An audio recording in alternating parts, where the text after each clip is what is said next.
Assalamualaikum warahmatullahi wabarakatuh. Salam sejahtera untuk kita semua. Baik, kita kembali lagi di perkuliahan desain UI. Bila pada pertemuan atau materi-materi sebelumnya kita membahas terkait dengan bagaimana proses UX UI terjadi gitu dalam pengembangan aplikasi. Kemudian juga yang terakhir adalah bagaimana mengevaluasi user experience ya.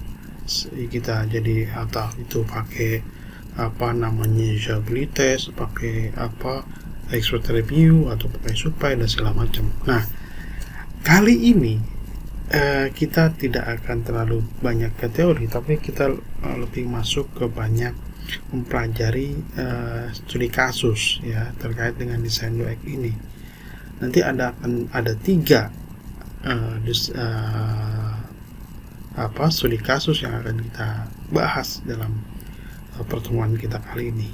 Nah, apa aja sebenarnya desain studi kasusnya? Mau tahu? Apa mau tahu banget? Bagi yang mau tahu banget, silakan nanti ikuti slide ini. Yang hanya ingin tahu saja ya ikuti juga gitu ya. Baik, kita langsung aja kalau begitu ke slide berikutnya. Baik, tentu ya kali ini kita ada 3 kasus, yaitu seperti yang tadi saya bicarakan di awal. Studi kasus pertama terkait dengan ATM. Ya, siapa sih yang nggak kenal ATM di sini? Ada yang belum pernah pakai ATM? Nggak mungkin kan? Ya. Anda yang dari luar Jabodetabek atau dari luar Pulau Jawa pun pasti pernah menggunakan ATM ya. Karena pasti sebagai mahasiswa Anda kartu mahasiswanya biasanya ditempel langsung dengan ATM tuh ya kan. Nah, terkait dengan masalah isi atau saldonya saya nggak nanya sih ya. Saya nggak pakai ATM Pak karena nggak ada isinya, itu di luar konteks ya. Nah, jadi dari situ kita nanti coba analisa ya, kita belajar ke studinya. Kemudian ada dari di sini ada desain konsistensi of Apple komputer. Ya, Apple ini memang ya fenomena ya, harganya lebih mahal dari yang biasa, PC biasa, tapi banyak juga peminatnya, banyak juga yang belinya karena ada kekhasannya, ada sesuatu yang lebih gitu ya. Kemudian ini ada yang terakhir ketiga ada data driven design Volvo ya, mobil ya. Ini kaitannya nanti dengan masalah perbengkelannya dan workshop Volvo. Oke. Saya tidak akan berpanjang lebar di sini untuk mengefektifkan dan mengefisienkan waktu, maka langsung saja kita langsung ke slide berikutnya. Nah, ya. Jadi seperti saya yakin sebagian hampir semua pastinya ya sudah mengenal ATM dan dengan berbagai model, gaya dan ukuran, karena beberapa ATM kan tidak hanya sekedar kotak gitu ya, ada macam-macamnya. Ada yang drip thru ya kan, mungkin kalau di Margonda tuh ada BNI atau beberapa bank yang drip thru, jadi kita langsung kayak drip thru kayak di McD gitu ya, tinggal ini ya, walaupun sebenarnya agak ngeri sih kalau ada yang ngincer gitu ya. Ada drip thru motor malah ya kan, BNI. Ada stand up ya, artinya kayak di mall di segala macam, atau kayak kios atau ada yang nempel di dinding, ada macam-macam lah ya. Oke lah kita. Jadi seorang misalkan kita bisa ke bank lain membayar biaya atau juga kita bisa membutuhkan uang tunai, karena sekarang ada ATM tarik tunai ya. Dengan modal Anda punya ATM ya, tentu maksudnya kartu debitnya itu masukkan PIN, di situ ada beberapa pilihan dan ada juga bahasa lain ya, biasanya bahasa Inggris ya kalau di Indonesia. Tentu kalau di negara lain ya bahasa lokalnya, bahasa itunya dan bahasa Inggris ya. Dan ini biasanya standar sih ya. Saya dulu sempat Korea dan beberapa tahun lalu sih sempat agak lama ya. Di Taiwan itu kalau nggak ada bahasa Inggrisnya udah saya mati kutu gitu kan, kalau ngambil duit di ATM gitu ya. tulisannya seperti itu ya. Saya tidak pernah belajar tulisan Hanzi China gitu ya. Tiba-tiba harus sekeliling saya yang bertulisan Mandarin gitu, Cina ya. Hampir 3 bulan di Taipei gitu ya. Untungnya hampir ya, nggak semua sih, hampir beberapa ATM itu menggunakan ada bahasa Inggrisnya gitu, jadi lumayan lah. Jadi saya walaupun ngeluarin uangnya ya uang NT ya, nggak uang 20.000 50.000 enggak ya. Ya sekarang banyak multi bahasa. Nah, walaupun sekarang sebenarnya ATM ini banyak juga memiliki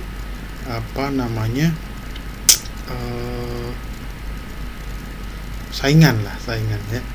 Enggak, dulu apa ATM transaksi ATM, tapi sekarang dengan adanya mobile banking ya, jadi mobile banking ya sudah mensubstitusikan, menggantikan. Walaupun mungkin penarikan uang tunai tetap aja tidak ada yang di mobile banking gitu ya. Misalkan apa ini tiba-tiba ya ngeluarin duit 20.000 30.000 50.000 kan nggak mungkin ya, walaupun ada mobile bankingnya gitu kan. Nah daripada itu sehingga kita bisa dalam kasus ini kita batasi berarti ATM-nya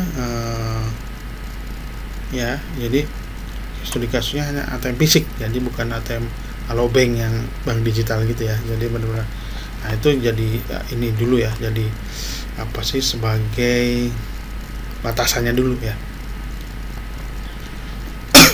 Ya, nah saat kita mungkin mempelajari tentang usability daripada UI untuk ATM ya, nanti mungkin setelah kita kan kemarin telah pelajari terkait dengan evaluating ya, tadi evaluating mengevaluasi user experience ya.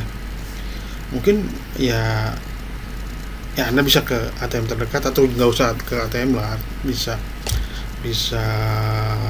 ngebayangin lah ya, karena Anda kan udah pernah ke ATM ya, seperti apa ya experience Anda ketika menggunakan ATM ya. Mungkin juga bisa sebagai desainer ya, UX designer, kita bisa menjalankan stopwatch. Apa ini kaitannya dengan waktu ya, respon saat pengguna menarik uang dalam jumlah tertentu ya gitu. Kita kan bicaranya ATM fisik ya. Ada beberapa ATM yang beberapa pergerakannya, tombolnya dari keypad satu ke keypad dia misalkan menginput pin ya ke layar sentuh ya, kalau yang sudah layar sentuh. Untuk layar untuk angka menarik atau meminta dan terima ada struknya gitu ya, stepnya pengguna. Biasanya pengguna itu berpengalaman ya, ketika sering di satu ATM misalnya punyanya BNI gitu, tadi saya nyebut merek, ketika pindah pakai bank BCA mungkin agak sedikit berbeda gitu ya. Nah itu yang perlu dipertimbangkan juga gitu ya. Misalkan user experience memainkan peranan penting, bisa misalkan hasil akhirnya dia kenapa nih hasil akhirnya, kalau narik uang ya dapat uang tunai dan tanda terima ya, atau struknya itu, dan kartu ATM-nya dibalikin atau dikeluarin lagi. Nah kurang lebih sih seperti itu ya. Dalam menggambarkan data secara tadi mungkin bisa diambil dari usability experiment tadi ya tersebut ya, jika Anda melakukan penarikan di ATM. Oke, mungkin Anda bisa lihat ke sebelah di mana ada sebenarnya apa sih step-step ya. Jadi kurang lebih sih itu adalah waktu ya untuk komplit menyelesaikan semua task ya, semua tugas melalui serangkaian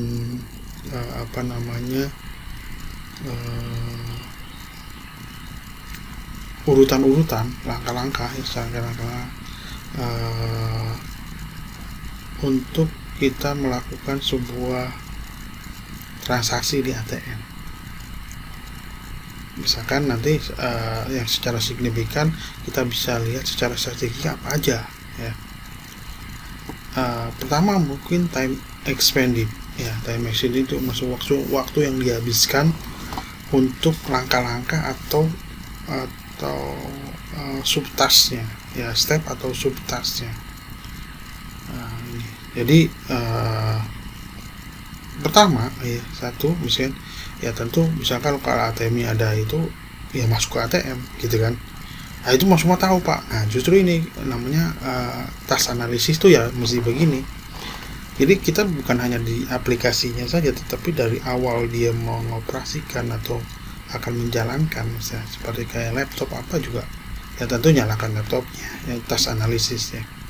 Masuk ke ATM contohnya ya, itu ya artinya mendekati ya, deket ya, walaupun nggak selalu masuk sih karena ada yang terbuka ya.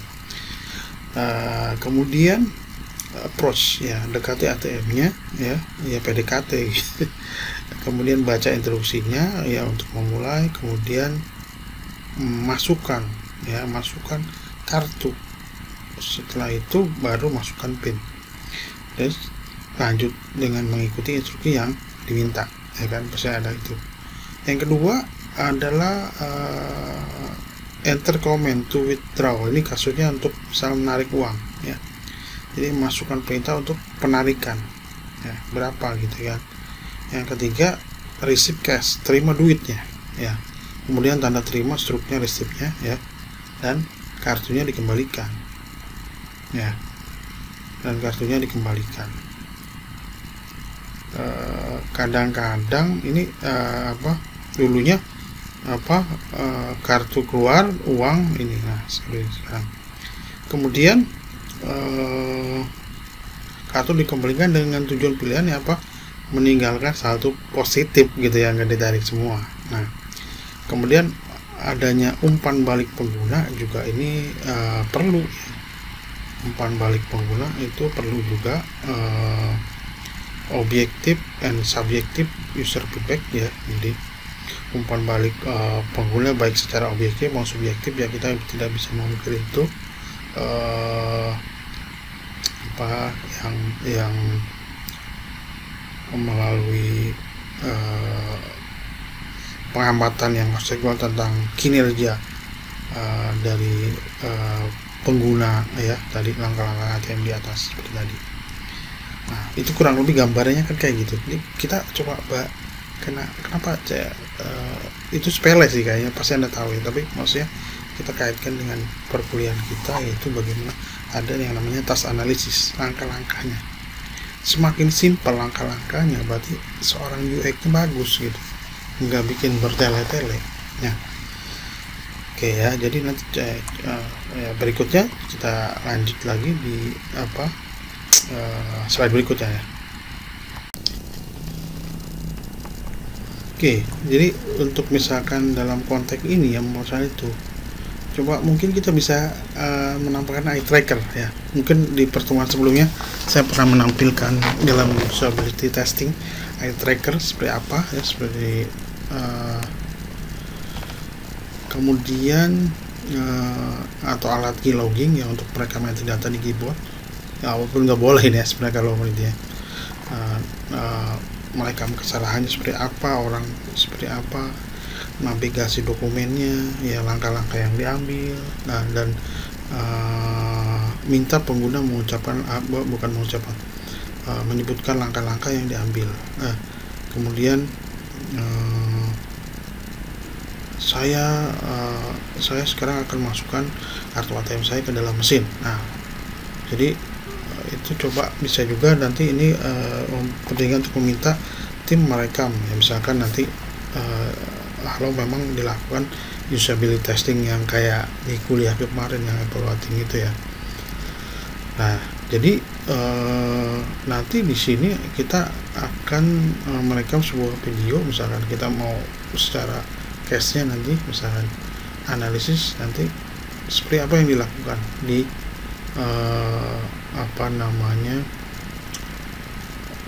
lab user experience ya. Ya.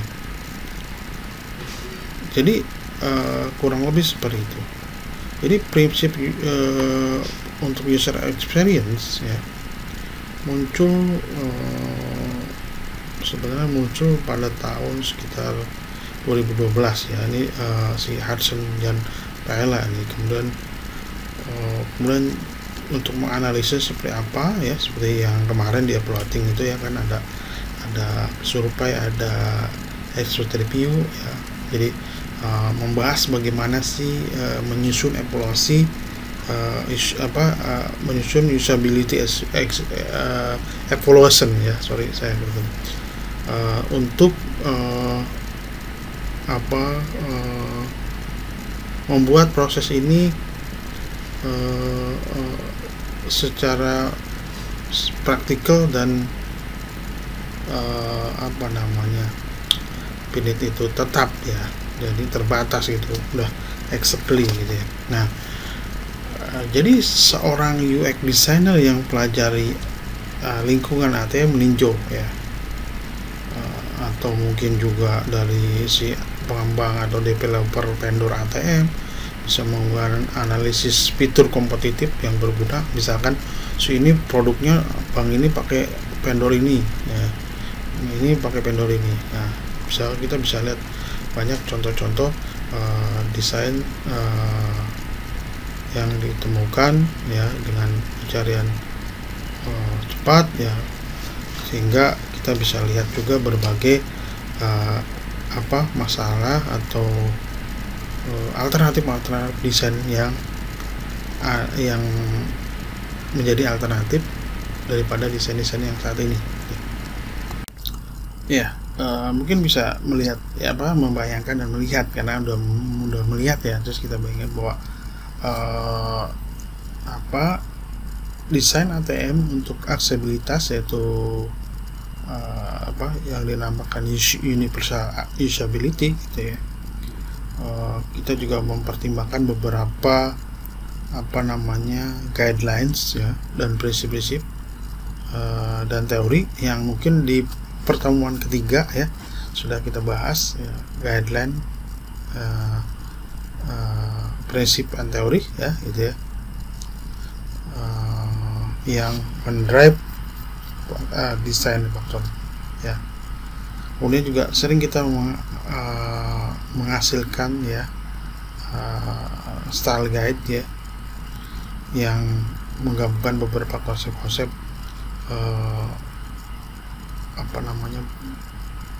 branding dari sebuah produk ya, untuk memastikan bahwa hasil akhir ya yang sesuai dengan tujuan bisnis untuk ATM ini sendiri ya. Nah, tentu saja bagaimana memanage desain proses dan mengorganize ya dengan baik ya, terpusat ya, user center design, dan ini akan menjadikan sebuah proses yang iteratif berulang. Nah, setelah eksperimen usability experimentation ya, dan pencarian literatur selesai, si UX designer ini dapat memasuki fase siklus hidup life cycle ya, yang berikutnya ya, life cycle design fase berikutnya ya. Tentu dengan mungkin dia mempertimbangkan beberapa hal, penambahan yang sifatnya incremental ya, tambahan yang sedikit demi sedikit ya, perbaikan yang continuous improvement, perbaikan yang terus menerus, sehingga data yang dikumpulkan dapat dianalisis ya. The data collected can be analyzed to arrive at concrete, yang dapat dianalisis untuk mencapai intervensi desain yang konkret berdasarkan data yang dapat atau bisa meningkatkan atau memperbaiki, improve the user experience. Nah, gitu maksudnya. Jadi perlu juga desain-desain alternatif, misalkan dibuat dengan sketsa gitu awalnya ya, atau malah nanti sampai ke prototype ya. Nah, dalam materi kita kemarin, proses desain dan evaluasi ya, tentu di situ ada metode-metodenya pernah saya sampaikan ya. Kemudian didokumentasikan gitu ya. Adanya trade-off antara alternatif dan alternatif satu dengan alternatif lain gitu, misalnya spesifikasi yang ditulis desain. Untuk ATM pun ditingkatkan. Nah, desain ini kan sifatnya kadang-kadang iteratif ya. Memang biasanya iteratif itu begini, berulang karena ada perbaikan ya. Di sini adalah memang desain iteratif ini adalah pendekatan terbaik ya, dengan prototype desain yang dikembangkan, dievaluasi, terus ada perbaikan ya, seperti itu lagi terus ya. Artinya dalam waktu, maksudnya dalam prosesnya, namun kadang-kadang ya bisa selesai prosesnya, namun ya terbatas juga, ada kapan nih masa iteratif revisi terus. Nah, biasanya ada batas waktunya ya, yang ini juga akan berkait atau ini pada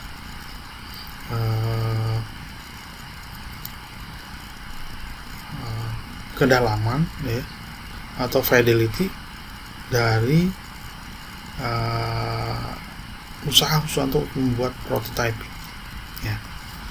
Sebagai contoh misalnya, prototype ATM generasi berikutnya perlu muncul dan beroperasi di pameran dagang pada tanggal dan lokasi tertentu. Nah, tentu ini misalkan beberapa klien memerlukan demonstrasi ya, semacam capability demonstrasi gitu ya, dimana peningkatan fidelity-nya di prototype ini ditampilkan ya, bahwa ada proof of concept ya,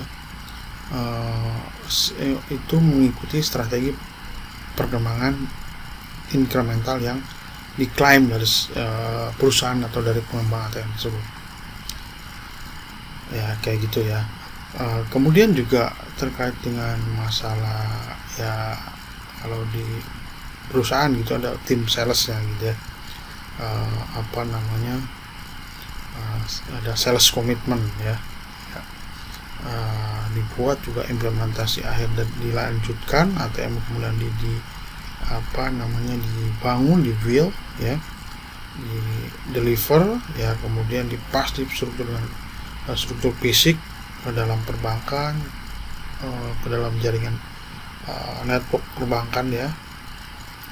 Kemudian orang-orang atau personil banknya dilatih, pelanggan diberitahu, dan seterusnya ya, sehingga ini produknya secara online, kurang lebih seperti itu ya.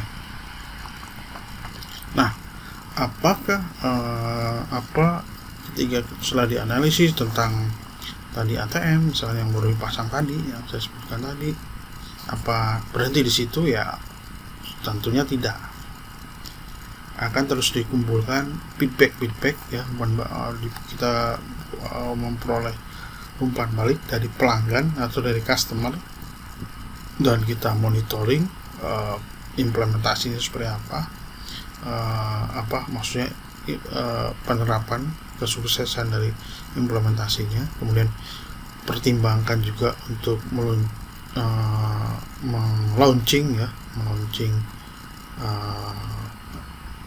semacam kayak beta versionnya terlebih dahulu sebelum diadakan yang benar-benar diimplementasikan, hingga memastikan desain yang baru ini diterima dalam skala yang kecil dulu gitu ya. Sehingga nanti keputusan bisnis terkait dengan hasil desain dan kegunaannya akan dipertimbangkan oleh si perusahaan, misalnya kalau ada konten perusahaan.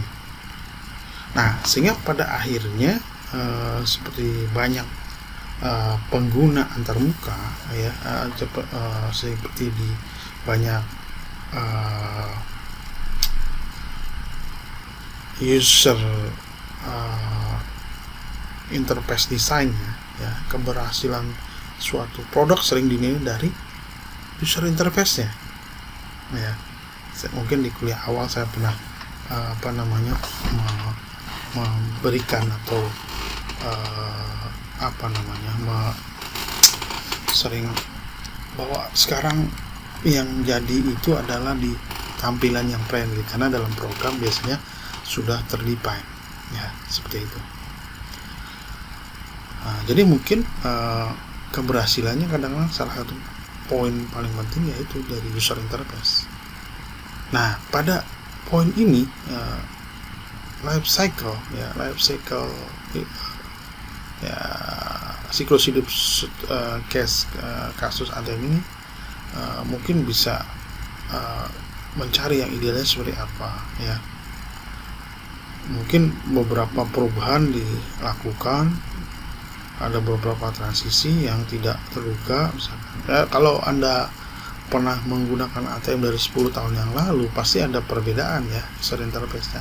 Oh, sekarang gini biasa. Pasti saya yakin nggak mungkin ATM-nya 10 tahun lalu tampilan seperti itu. Kenapa? Karena fitur atau layanan perbankannya sudah banyak bertambah, ya kan? Nah, ini mungkin case yang kedua, ya. Case kedua ini terkait dengan Apple, ya. Jadi di sini ada konsistensinya. Jadi studi kasus yang kedua itu kita mengkaji, ya, proses dan keputusan yang tercermin dalam Apple dokumen, ya. Jadi judulnya sebenarnya From Desktop to iOS, ya. Nah, jadi dalam hal ini, ya, kita coba mereview gitu ya dari konsistensi Apple komputer ini.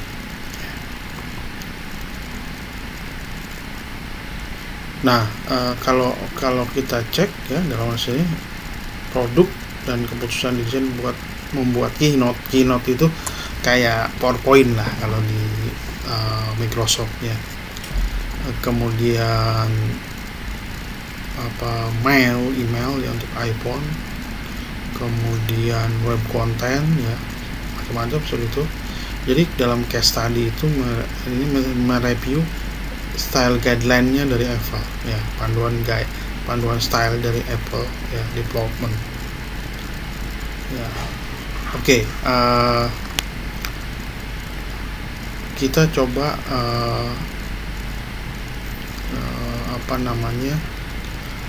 mengaplikasikan bagaimana si Apple itu mengaplikasikan apps ke dalam iOS, ya, dari dulunya dari desktop, nah, beripas. Jadi untuk informasi tambahan, ya, seperti yang diperlihatkan di sana, for more information are related issue see iOS Human Interface Guideline. Jadi itu bisa dilihat artikel itu. Nah, berikutnya kita coba lihat, ya,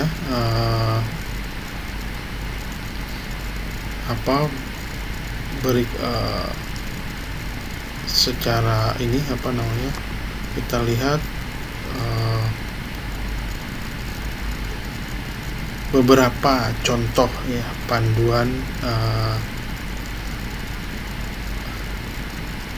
user interface, ya, Human Interface Guideline dari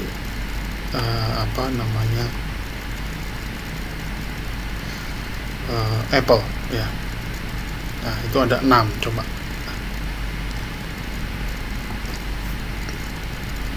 Ya, jadi pertama di situ ada text expand of the whole screen, ya. Jadi di situ coba untuk bagaimana memanfaatkan lebar daripada layar yang ada, ya.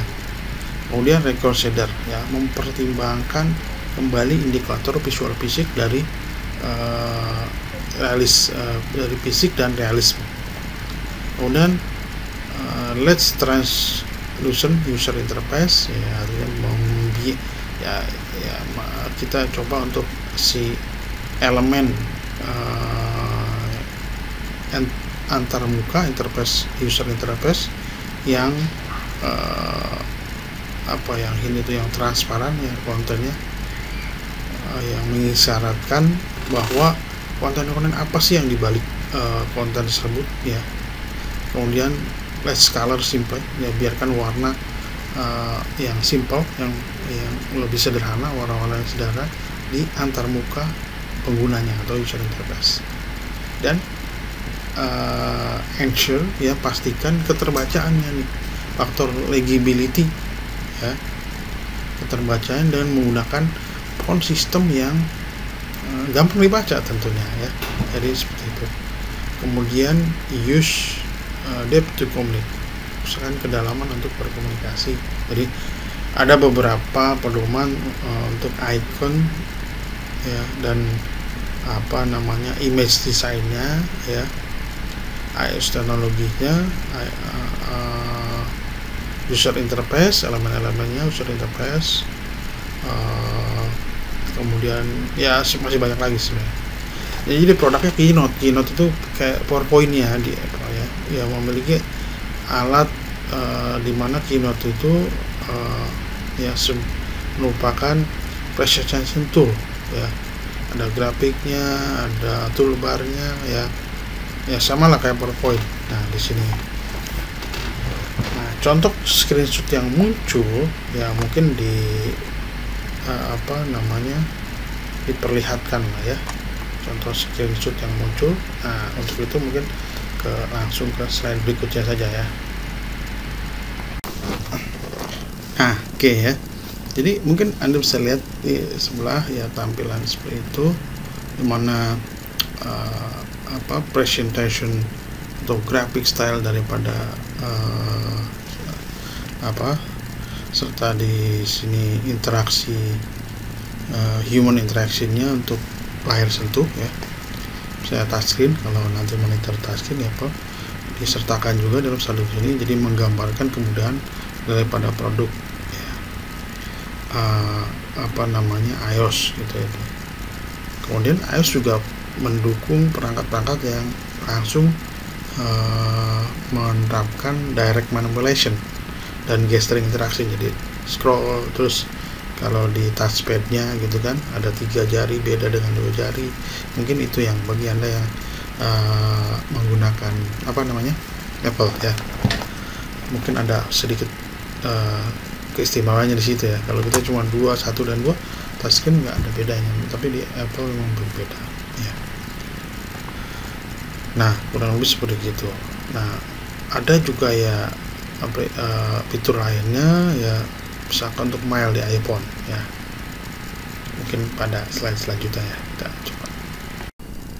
Nah ya, jadi dalam study case ya, Apple itu terapkan untuk mail ya di iPhone ya. Kita mungkin bisa lihat di gambar sebelah gitu ya, sebelah sini ya, mengilustrasikan ya tadi navigasi yang intuitif dan bisa diprediksi untuk mailnya yang memiliki antar muka pengguna atau user interface yang konsisten dengan Apple produk lain ya, dengan lini produk Apple yang lainnya. Jadi sama, mau di desktopnya ya, PC, ataupun di tabletnya, ataupun di handphone. Jadi itu sebenarnya studi kasus ya, ini nanti mungkin kita kaitannya dengan Safari itu kayak EA-nya, kayak Mozilla-nya yang untuk perangkat iOS, dimana sekali lagi ya di sini ada mobile ya, web, baik untuk pengguna mobile atau web ya, user, di mana perangkat iOS mudah digunakan dan konsisten dengan lini produk yang lainnya, sehingga memberi desainer web suatu pemahaman atau wawasan terkait dengan produk Apple tersebut ya. Dan untuk portability atau portabilitas dan kemudahan dari pengembangan konten webnya ya di perangkat iOS ini. Nah, merujuk atau reference to iOS design strategy ya, konsisten ya, yang konsisten dengan bagaimana mengajarkan ya dalam teks ini ya, dalam bahasan kali ini ya, dimana misalkan kita menentukan aplikasi, siapa sih yang akan menggunakan aplikasi ini, kemudian dari situ bisa mengidentifikasi fitur yang diinginkan ya, requirement collection ya, atau preliminary and detail design. Jadi mungkin pernah kita bahas bahwa preliminary dan ada detail design, kemudian baru builds ya, bangun dan development, evaluasi dan testing ya, kan kayak gitu kurang lebih tahapannya di perkuliahan kita pertemuan nomor 3 ya.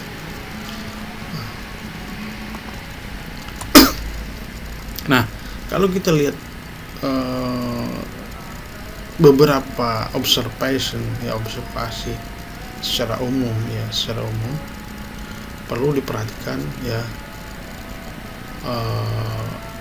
hubungan dengan studi kasus ini, sehingga dari pengalaman bertahun-tahun si Apple ini ya, mungkin sehingga dia ada suatu namanya reference Apple Human Interface Guideline.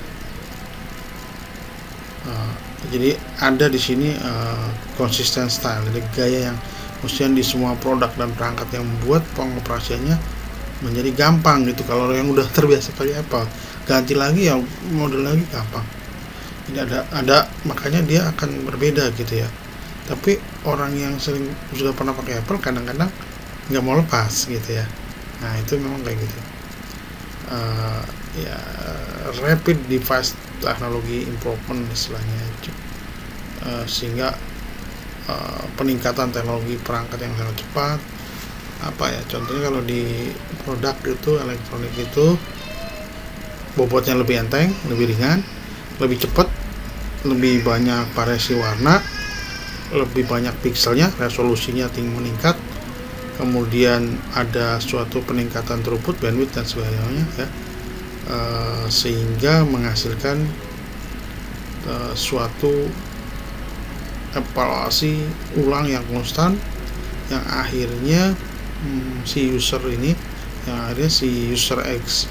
interface ini terjadi penyempurnaan ya. Namun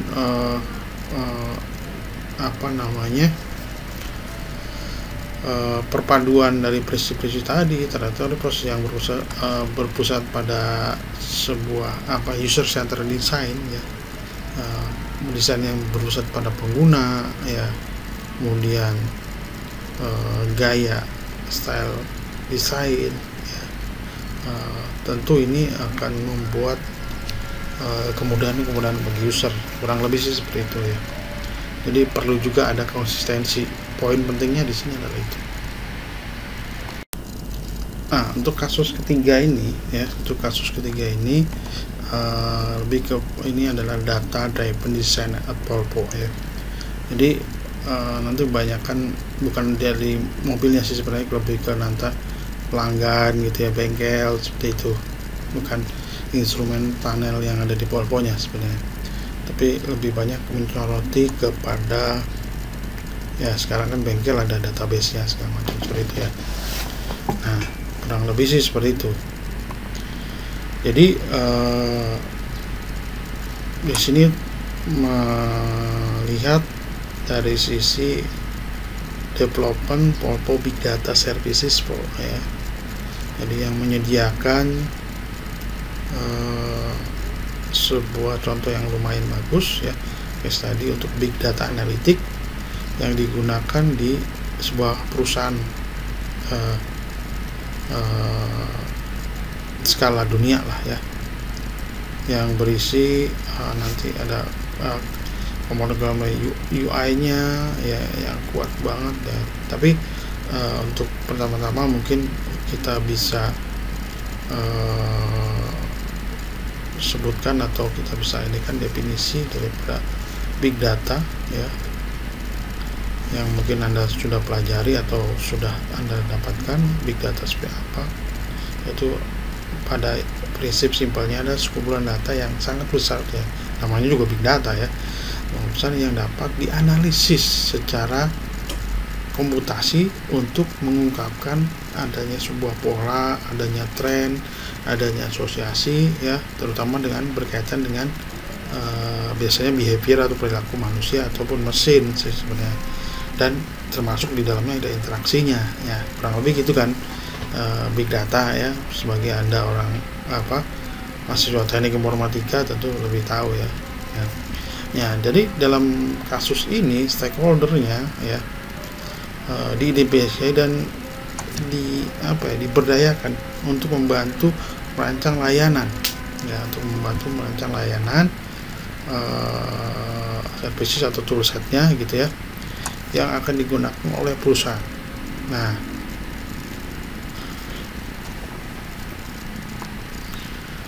Nah, jadi satu sekumpulan yang mendalami atau stakeholder ya,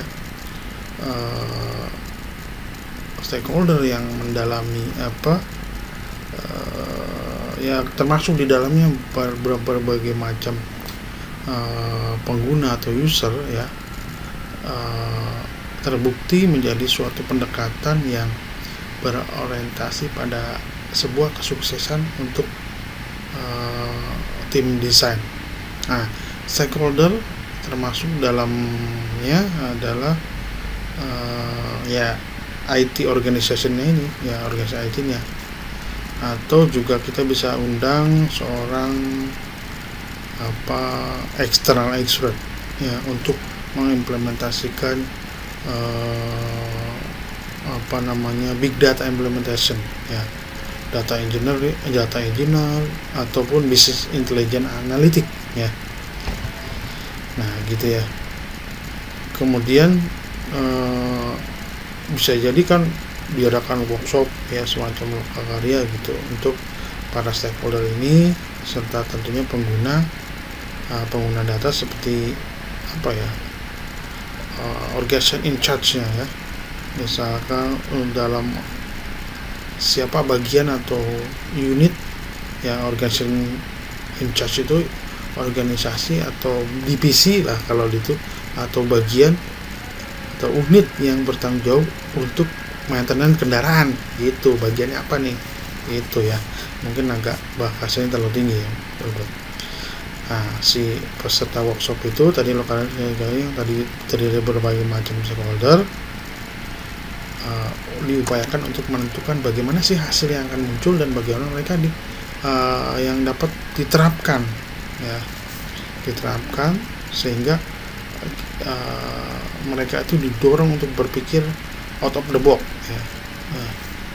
Jadi tapi mereka juga stakeholdernya semua memastikan data memang dapat dikumpulkan dan make sense ya, masuk akal lah untuk meningkatkan organization performance-nya, kinerja organisasi gitu ya. Oke, mungkin slide selanjutnya ya. Nah, ini contoh ini ya. Jadi dengan mengambil dataset yang besar pada Track Services ya, data ya, pada data ini ya, dan pada dasarnya membuat prototyping ya,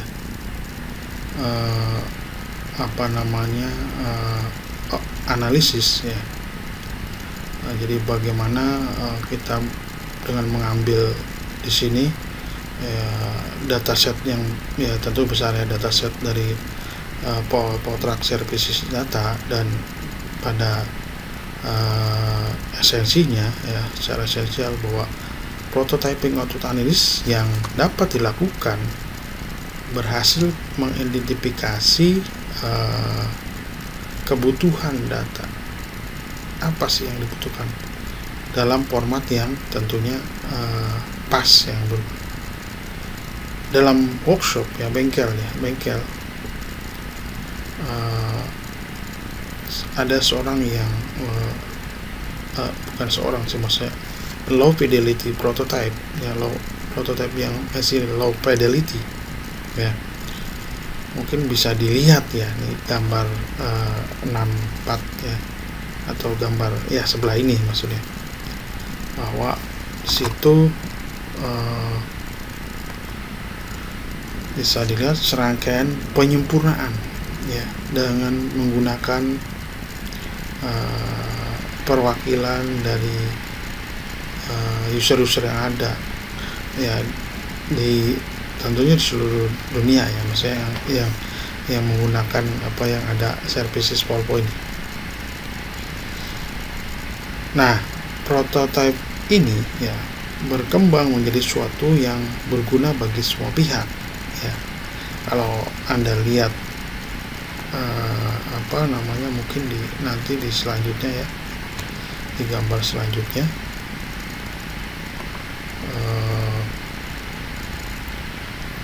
contoh yang sudah panel. Jadi si pengguna dapat mencari informasi lanjutan tentang produk mereka ya, kendaraan maksudnya. Ada secara data statistik riwayat layanan, melakukan query pada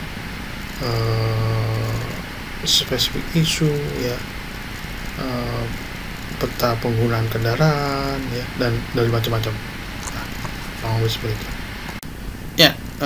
Mungkin ada dua gambar ya, sebenarnya yang gambar sebelah dekat dengan saya itu adalah gambar atau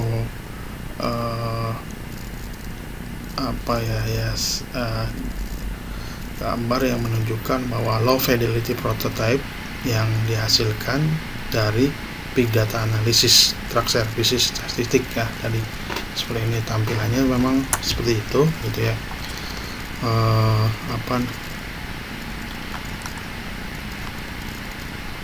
Nah, seperti itu. Jadi Anda bisa lihat bahwa di situ, maksudnya di gambar ini kita bisa lihat dataset dari PowerPoint Truck Service data ya. Kemudian diidentifikasi ya, kemudian terkait dengan kebutuhan data yang apa sih yang istilahnya useful format gitu ya. Nah, sementara gambar sebelahnya itu menunjukkan daripada contoh sampel ya, final version yang user dapat mengambil. Nah, jadi jadi layanan big data dikembangkan dengan laporan yang dapat disesuaikan dari pengguna ya, kebiasaan-kebiasaan atau kustomisasi ya, memainkan peranan penting dalam desain. User yang terlibat jadi dalam proses tahu mereka itu dapat memilih fitur dan mengatur ulang tampilan berdasarkan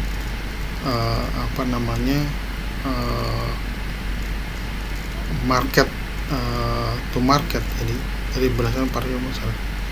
Nah, jadi kajian itu tadi ini juga menunjukkan bahwa bagaimana mengikuti pengembangan user interface, paradigma atau metodologi pengembangan ya,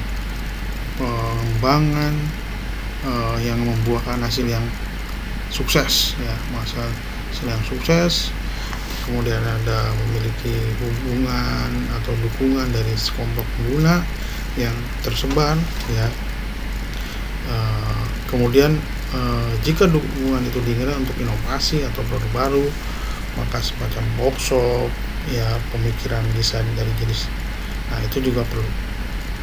Jadi pelakunya juga di sini bisa melakukan riset ya, untuk mengidentifikasi sumber data sementara.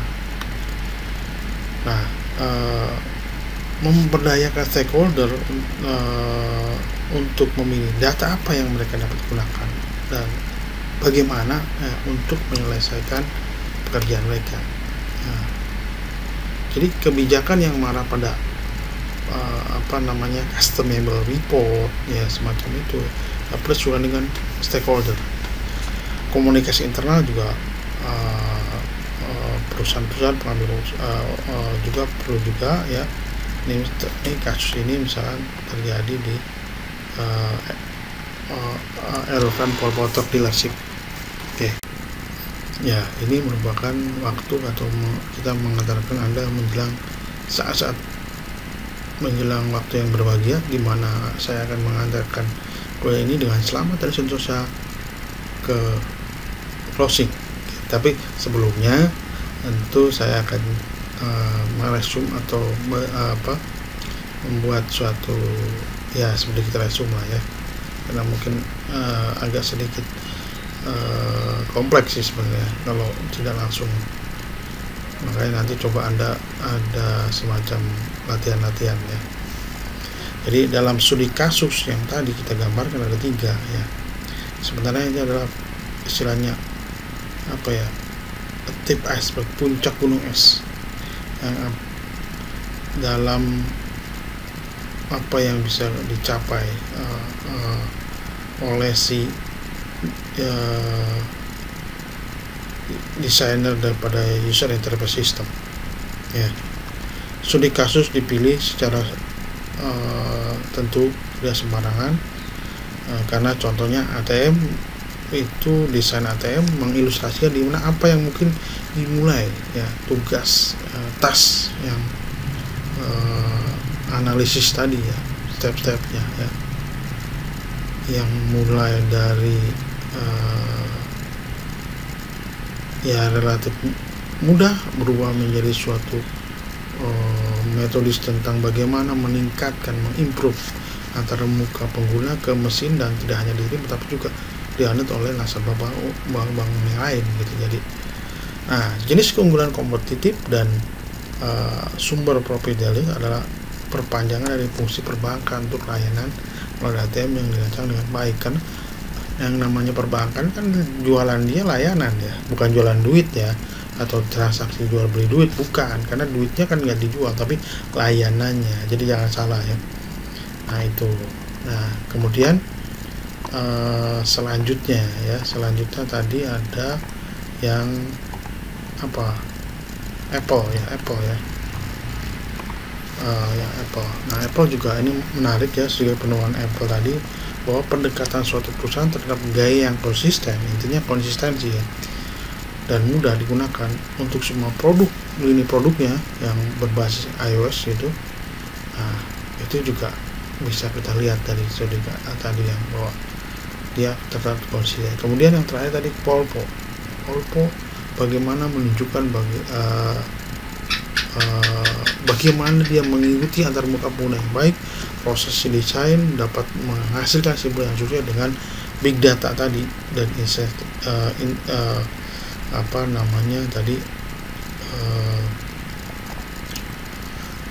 yang intensif, data yang intensif. Kemudian bagaimana masalah atau sumber-sumber lain yang terkait dengan ini sebenarnya banyak ya, cuma saya mengcaskan cuma ada 3. Nah mungkin nanti coba kita korek-korek kreativitas Anda, bagaimana kalau Anda merancang salah satu dari 3 case tadi, bisa dengan Figma ya, atau dengan tool-tool yang lain. Oke, saya kira untuk kali ini saya akhiri dulu. Sampai jumpa di perkuliahan kita yang akan mendatang. Wassalamualaikum warahmatullahi wabarakatuh.